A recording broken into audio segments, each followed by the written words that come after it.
Allah, Allah, you are my all, you are my love.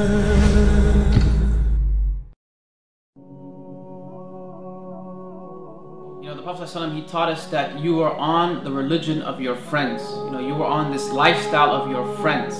And I think that this advice, the Prophet ﷺ gave us is so pertinent in our times, because many of us choose our friends like we choose, basically cereal at the grocery store, with really not much choice, just whatever looks appealing at the time.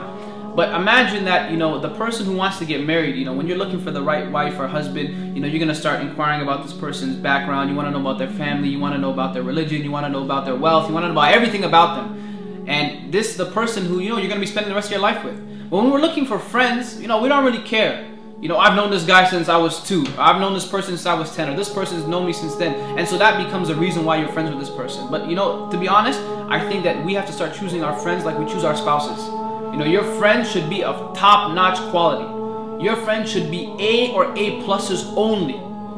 Because if you're with somebody who is not going to make you a better person, then that person unfortunately is not a friend that you should be taking. We need to learn to have friends who don't want to just be friends in this dunya, but they want to be your next door neighbors in Jannah.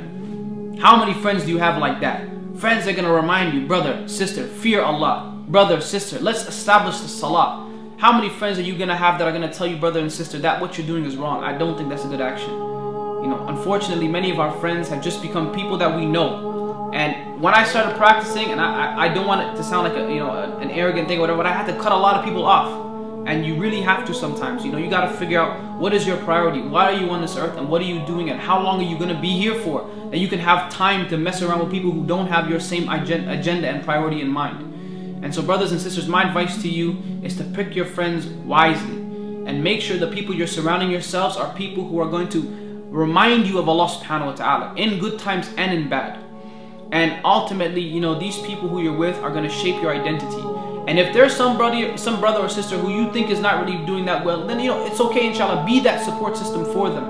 But don't allow your core group, don't allow the majority of your friends to be people who you constantly have to give da'wah to. No. Be amongst the people who will give da'wah to you as well, inshallah, and you can grow as people.